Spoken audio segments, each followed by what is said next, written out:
This conference will now be recorded. Probability का जो लफ्जी मतलब होता है दैट इज, ये वर्ड जनरेट हुआ है प्रोबेबल से।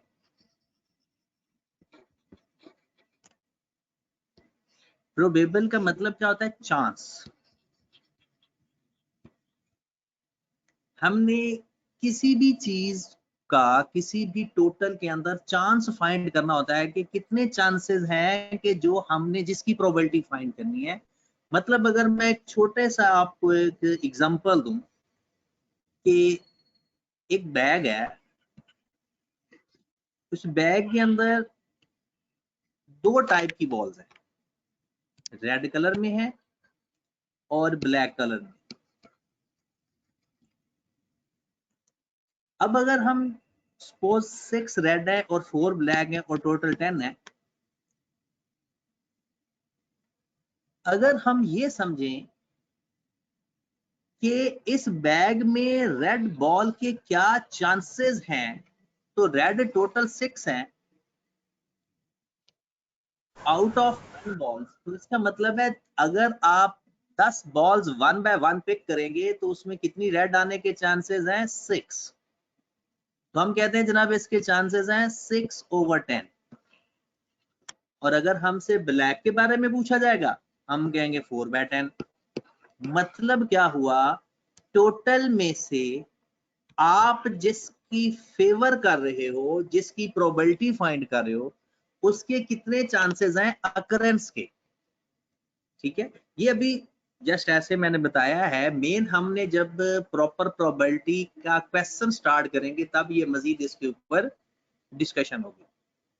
फिलहाल हम कुछ टर्म्स इस्तेमाल पढ़ते हैं जो कि प्रोबेबिलिटी के अंदर इस्तेमाल होंगी।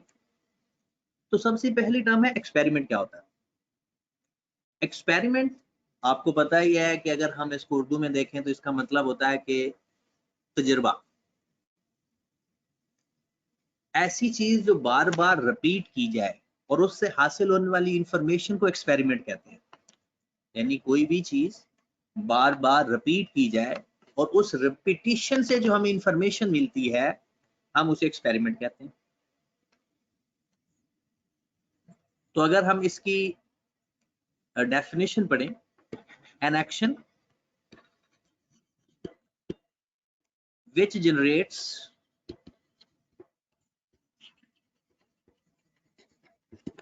or raw data।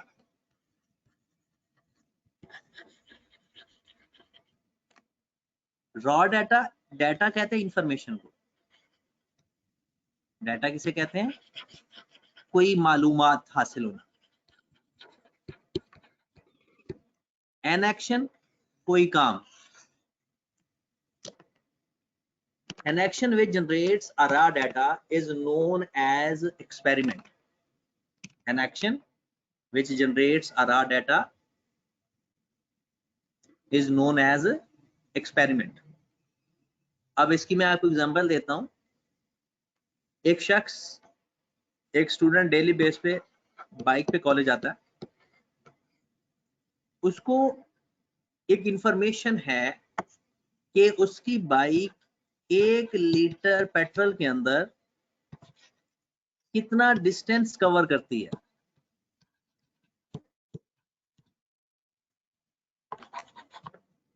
ओके, ये आप जितने लोग भी बाइक पे आते हो, आपको हर बंदे को अपनी अपनी बाइक का एक अंदाजा हो चुका होगा। वजह, आप उसके ऊपर बार बार ट्रेवल करते हो, जिससे आपको एक रॉ इंफॉर्मेशन मिली है कि आपकी बाइक कितना सफर तय कर लेती है। ओके, तो कोई भी काम जिससे आपको एक इंफॉर्मेशन कलेक्ट होती है हम उसे कहते हैं कि वो एक्सपेरिमेंट। उसके बाद एक डेफिनेशन आ जाती है ट्रायल की।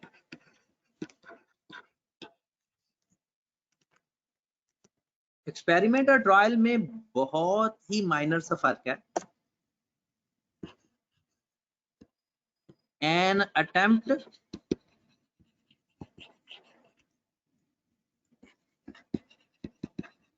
which produce some results. An attempt या action एक ही बात है. which produce some results और information भी एक ही बात है, लेकिन इस result का मतलब में और information में इस फर्क ये है कि raw information का मतलब है कि जैसे मैंने आपको कहा कि 60 किलोमीटर अगर आपकी 1 लीटर पेट्रोल में 60 किलोमीटर डिस्टेंस करती है, तो वो आपकी एक इंफॉर्मेशन तो है, लेकिन 60 किलोमीटर तय हो चुके हैं, दैट इज रिजल्ट. यानी इंफॉर्मेशन, रॉ इंफॉर्मेशन का मतलब है कि पहले चांस की बात हम कर रहे थे, और अटेम्प्ट से मुराद है कि जिससे हमें कोई रिजल्ट मिल चुका है, वो इंफॉर्मेशन अब हमें मिल चुकी है, उसे हम कहते हैं ट्रायल. जैसे अगर मैं कहता हूं कि आपने कॉइन टॉस किया, टॉसिंग अ कॉइन, डन. अब आपको पता है कि एक कॉइन को टॉस करने से या हेड आता है या टेल आता है. ये जो आपको रॉ इंफॉर्मेशन है, ये है आपका एक्सपेरिमेंट. आपने कॉइन टॉस किया, हेड आ चुका है या टेल आ चुका है, दैट इज रिजल्ट. ये अटेम्प्ट कहलाता, ट्रायल कहलाता.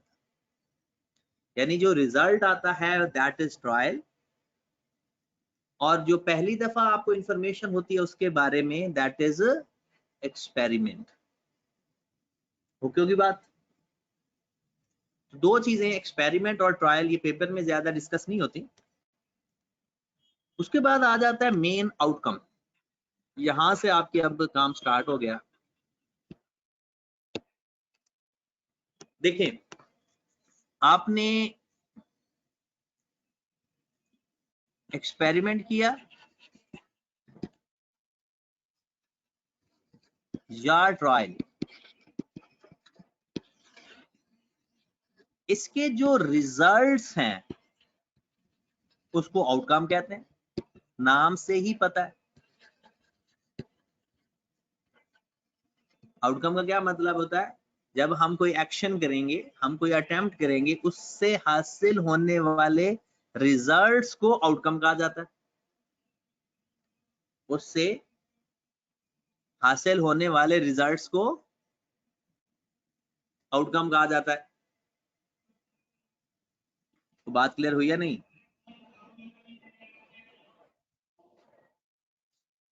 जी जनाब. तो आउटकम की डेफिनेशन फिर क्या हुई? रिजल्ट्स obtained from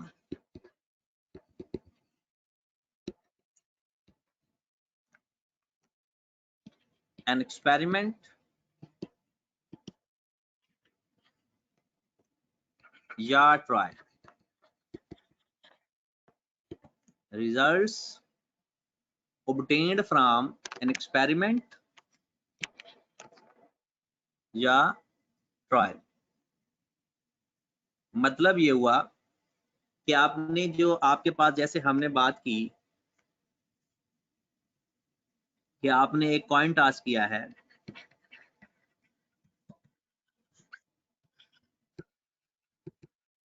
अगर हेड आ गया तो वो आपका रिजल्ट है, वो आपका आउटकम है, और अगर टेल आ गया तो वो आपका आउटकम या वो आपका रिजल्ट. ऐसे ही अगर आपने एक डाइस को रोल किया, रोलिंग अ डाइस, डाइस मतलब लूडो जो आप खेलते हो, आपने जैसे ही डाइस को रोल किया, एक लूडो को रोल किया, तो आपके पास जो रिजल्ट आता है उसमें या 1 आ सकता है या 2 आ सकता है, 3 भी पॉसिबल है, 4 भी पॉसिबल है, 5 भी पॉसिबल है. मतलब जो भी इनमें से रिजल्ट आएगा that is your outcome. Okay होगी बात. मतलब एक्सपेरिमेंट, एक्शन हो गया, हमारा काम हो गया, अटेम्प्ट भी ऑलमोस्ट वही चीज है, और उससे हासिल होने वाले रिजल्ट्स को हम आउटकम कहते हैं। इसके बाद आ जाता है मेरे भाई सैंपल स्पेस।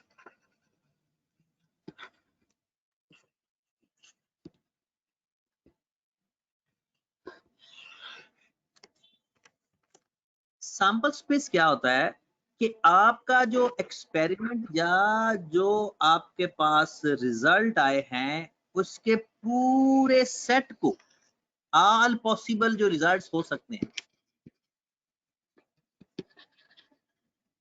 ऑल पॉसिबल जो रिजल्ट्स हो सकते हैं उसको कहते हैं sample space.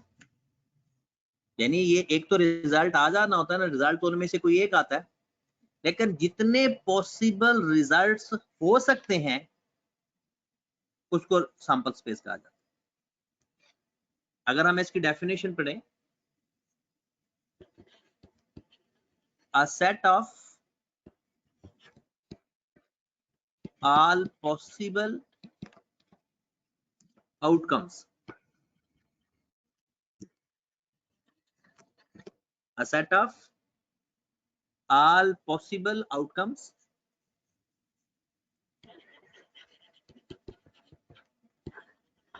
which are obtained from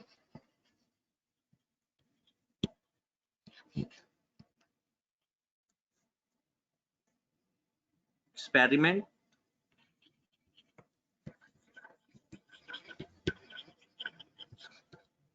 या trial. A set of all possible outcomes, जितने पॉसिबल हो सकते हैं उसके सेट को हम सैंपल स्पेस कहते हैं। जैसे हर चीज के पॉसिबल रिजल्ट्स होते हैं। नंबर 1, एक क्रिकेट का मैच होता है, क्रिकेट के मैच के पॉसिबल रिजल्ट्स क्या होते हैं? विन, लॉस, टाई, या अगर टेस्ट है तो ड्रॉ भी हो सकता है। स्टूडेंट्स एग्जाम में अपेयर होता है, उसके पॉसिबल रिजल्ट क्या होते हैं? फेल, पास, एब्सेंट।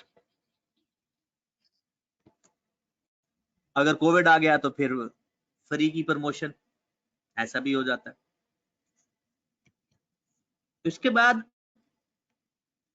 एक डाइस को रोल किया जाता है,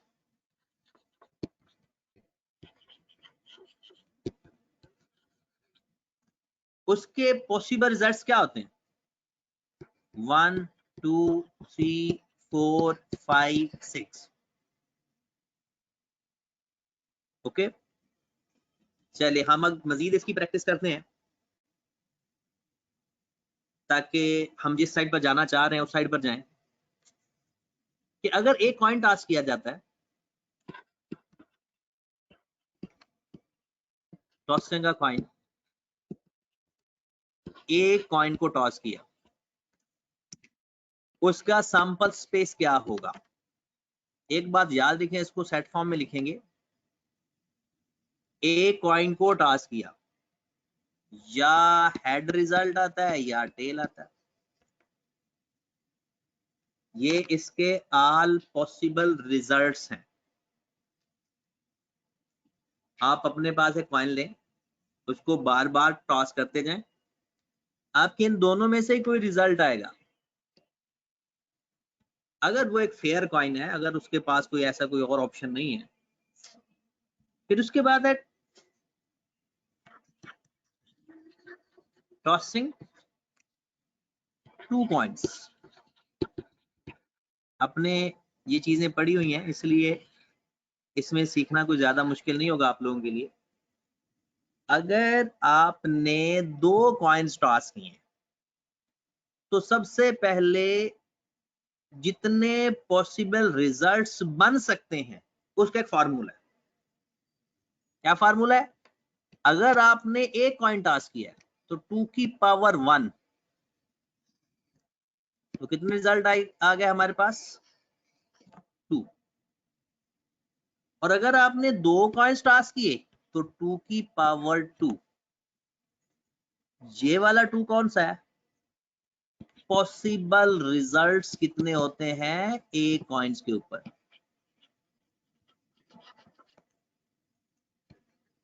एक हेड होता है और एक टेल होता है, और जो ऊपर है ये एक कॉइन्स को कितनी दफा टास्क किया या कितने कॉइन्स टास्क किए, एक ही बात होगी।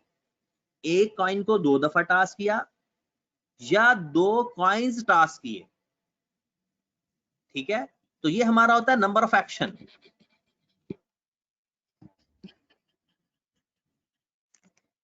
एक कॉइन को कितनी दफा टास्क किया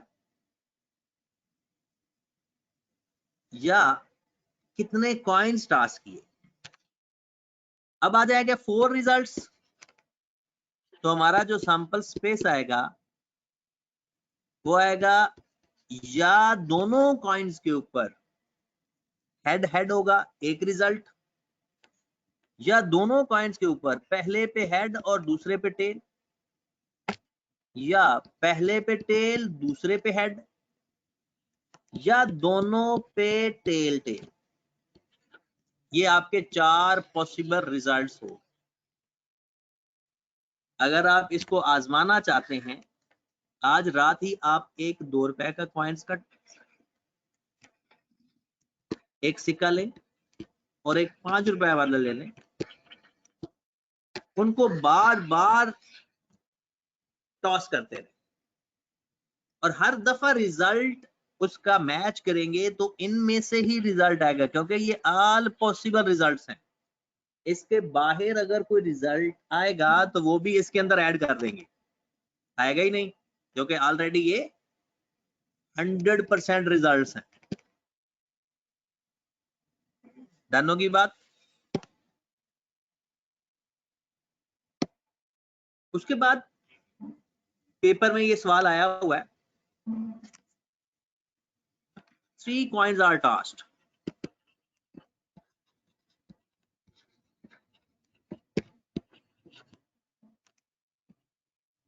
Possible results are,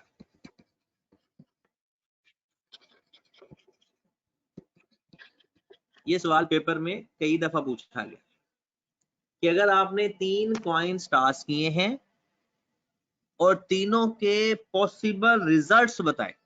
आप जरा करो, जरा इसके रिजल्ट्स मुझे लिख कर दो, जल्दी करो।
हाँ जी जनाब, बन गया।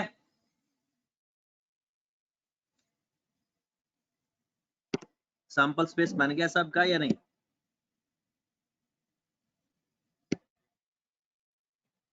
चलें जी, क्या आ गया?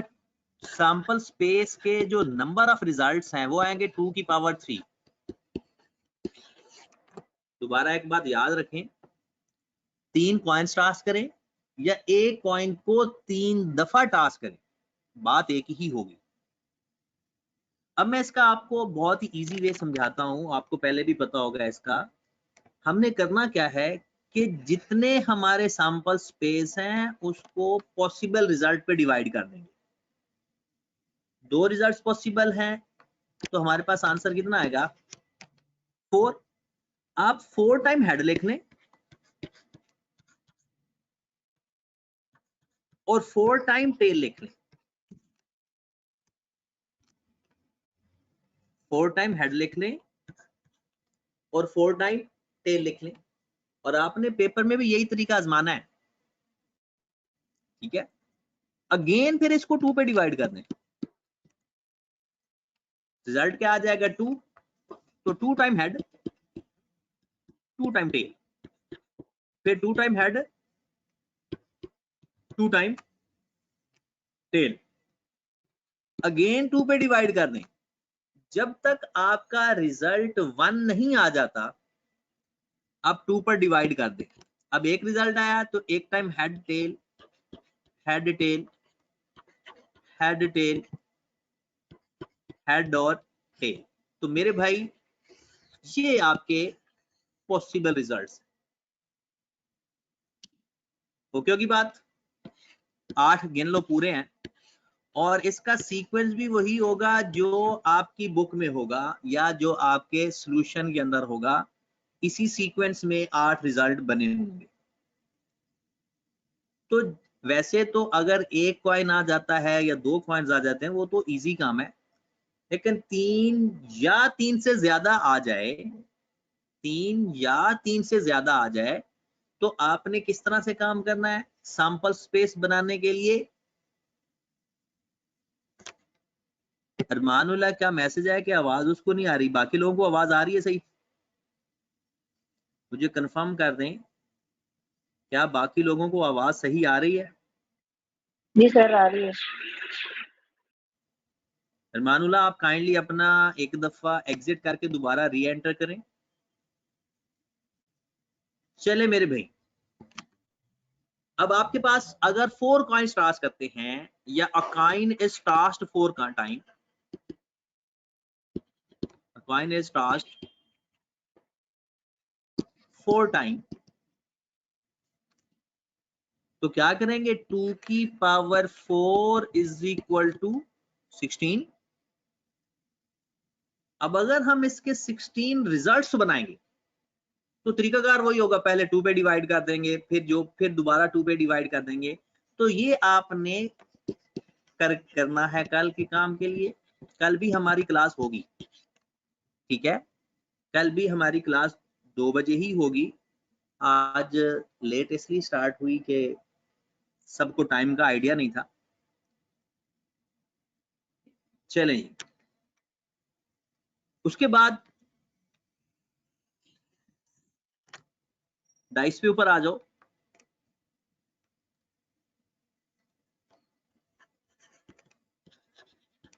A dice is rolled, अगर एक डाइस को रोल करते हैं, अगर एक डाइस को रोल करते हैं तो सैंपल स्पेस बनेगा 6 की पावर 1। ये जो 6 आया है ये किसी भी डाइस के पॉसिबल रिजल्ट्स हैं, और ऊपर 1, एक डाइस को रोल करोगे 1 आएगा, 2 डाइस को रोल करोगे 2 आएगा, 3 डाइस को रोल करोगे 3 आएगा। तो मेरे भाई आप आज एक डाइस लेना, सारी रात आपने काम करना है, उसको बार बार रोल करना है, और उसमें यही पॉसिबल रिजल्ट्स आएंगे, इसके अलावा कोई भी और रिजल्ट नहीं होगा।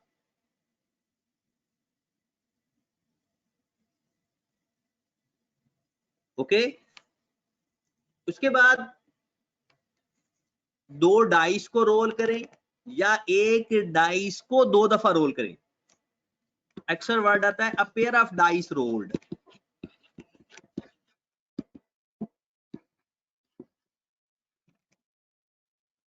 A pair of dice rolled.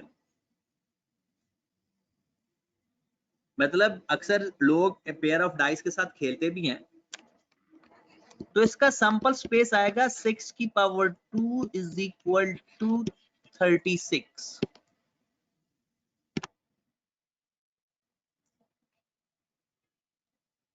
Okay होगी बात। अब हम इसका सैंपल स्पेस बना लेते हैं। इसका सैंपल स्पेस बनाने का एक स्पेसिफिक तरीका है। जब भी डाइस का रोल आए आपने इस तरह से ही बनाना है 1 2 3 4 5 6 1 2 3 4 5 और 6 दोनों डाइस को दोनों साइड्स पे लिख लेना।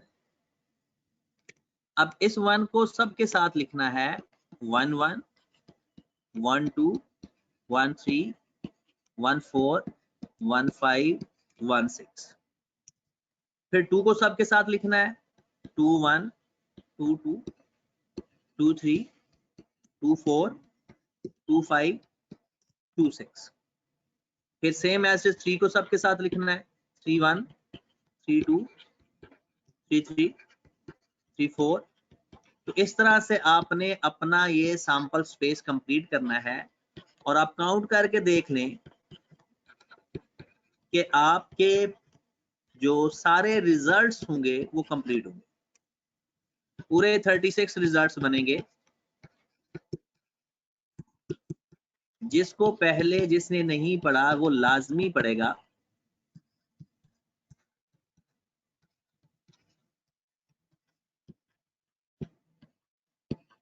ओके हो गए जनाब। तो ये आप काउंट कर लेंगे तो ये टोटल 36 ही बनेंगे। ठीक है, तो कल इंशाल्लाह 2 बजे दोबारा स्टार्ट करेंगे और यहाँ से आगे कंटिन्यू करेंगे। और कल जस्ट एक दफा ये आपने देख कर आना है ताकि आपको आने वाला टाइम में कोई परेशानी ना हो। ठीक है मेरे भाई। ओके जी, अल्लाह हाफ़िज़।